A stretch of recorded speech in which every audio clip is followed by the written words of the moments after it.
La leçon 17 étant complétée, on doit maintenant se préparer tranquillement pour l'examen formatif qui va apparaître à la leçon 18 du Google Classroom.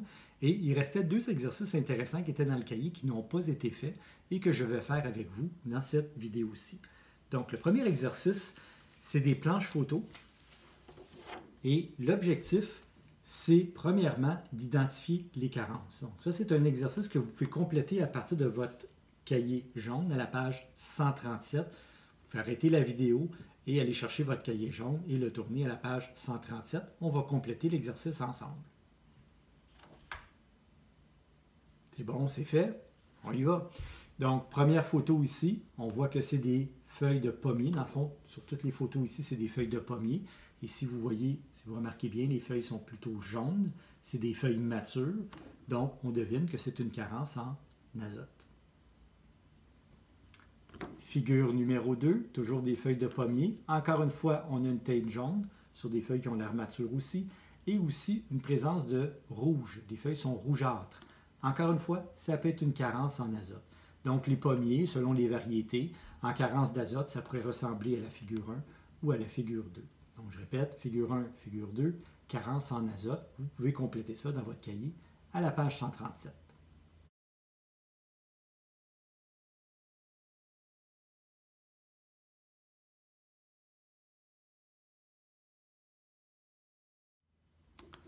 Figure numéro 3, toujours des feuilles matures. Et si vous voyez bien, je ne sais pas si c'est évident à la caméra, mais la bordure des feuilles qui sèchent. Donc, nécrose du tour des feuilles.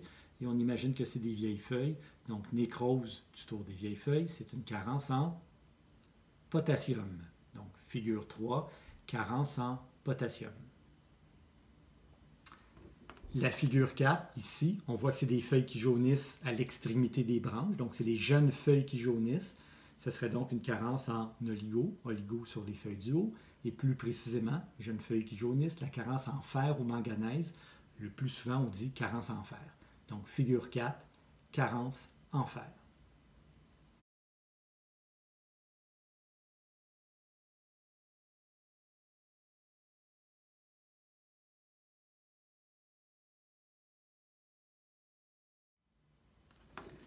La figure 5, on voit des feuilles à différents stades de carence, mais c'est toujours à peu près les mêmes symptômes. Ça jaunit entre les nervures. On suppose que c'est des feuilles matures ou intermédiaires. Donc, ça jaunit entre les nervures. Ce serait une carence en magnésium. Donc, figure numéro 5, carence en magnésium. Et la dernière photo, la numéro 6, on voit la teinte violacée. Donc, les vieilles feuilles qui ont une teinte violacée, on a déjà vu ça aussi. C'est une carence en phosphore. Donc, si on résume, carence en azote pour la figure 1, figure 2, même chose, carence en azote, figure 3, carence en potassium, carence en fer pour la figure 4, figure 5, carence en magnésium et figure 6, carence en phosphore.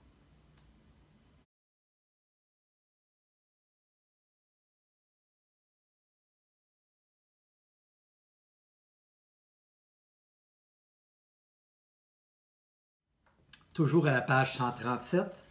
Donc, on a encore une fois 7 carences dans ce cas-ci à identifier. C'est plutôt pour des plantes d'intérieur.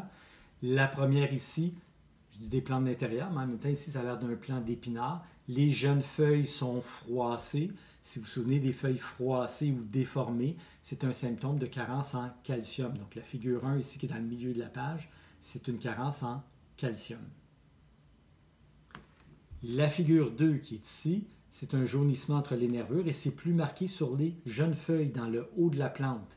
Donc, jaunissement des jeunes feuilles, carence en oligo sur les feuilles du haut. Donc, figure numéro 2 serait une carence en fer.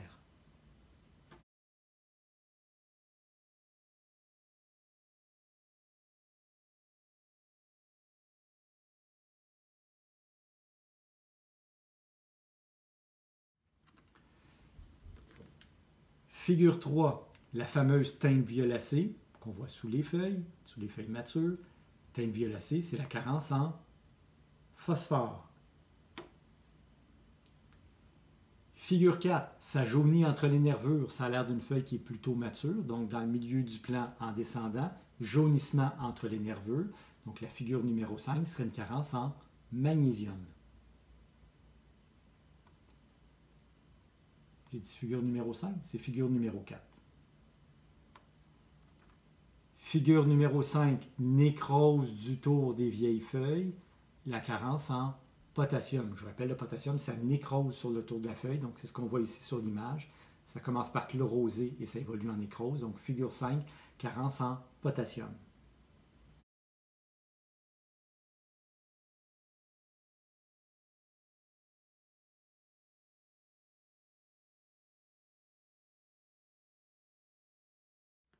Et les deux images du bas, la figure 6 et la figure 7. Dans le cas de la figure 6, on voit la plante carencée à gauche et la plante normale à droite. Et on voit que la plante carencée, évidemment, elle est très jaune. Jaune uniforme, c'est une carence en azote. Donc figure 6, carence en azote. Et la figure 7, il y a quelques feuilles qui sont jaunes et c'est les feuilles les plus matures. Encore une fois, une carence en azote. Donc figure 6, figure 7, carence en azote.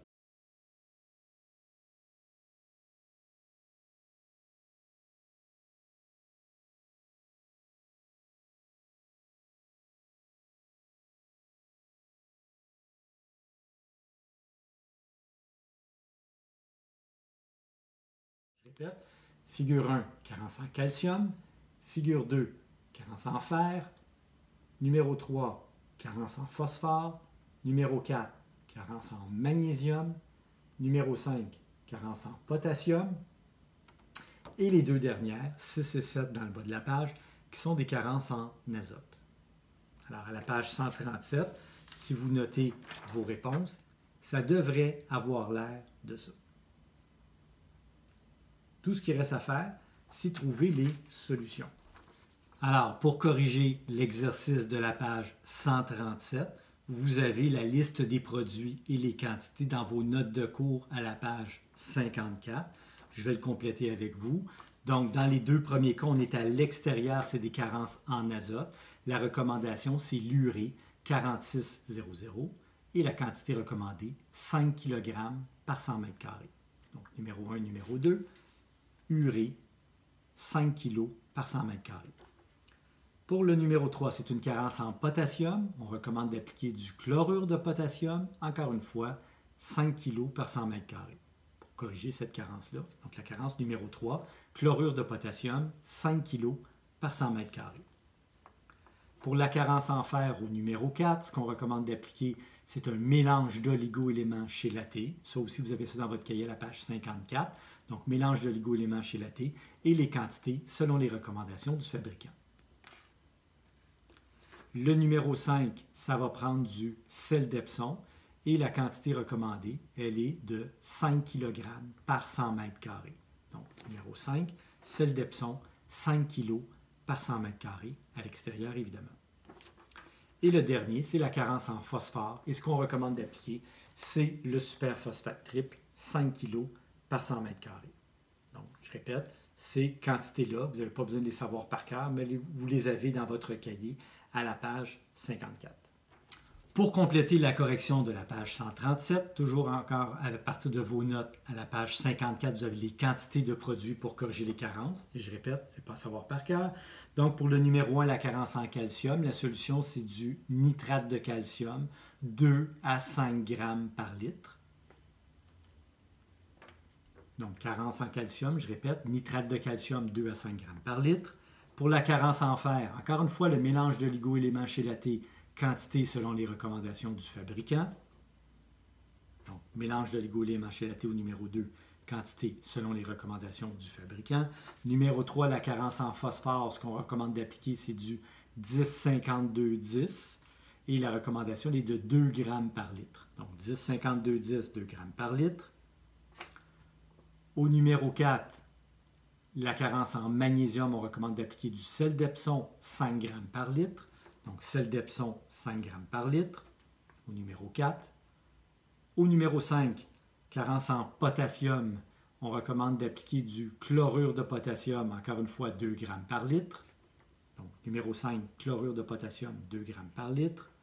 Et les deux dernières, numéro 6 et numéro 7, toujours à l'intérieur en serre, c'est à des carences en azote. Donc, on recommande d'appliquer de l'urée à 2 grammes par litre. Alors, l'exercice de la page 137, dans le fond, c'est un bon exercice parce qu'on revoyait plusieurs symptômes de carence et on devait, pour chacun, choisir le produit à appliquer pour corriger la carence. Je vous rappelle, pour l'examen, ce n'est pas nécessaire de connaître les quantités. Par contre, vous devriez être capable de distinguer un engrais qui contient du phosphore d'un engrais qui contient du potassium, savoir que l'urée contient de l'azote et des choses comme ça. Alors voilà pour l'exercice de la page 136.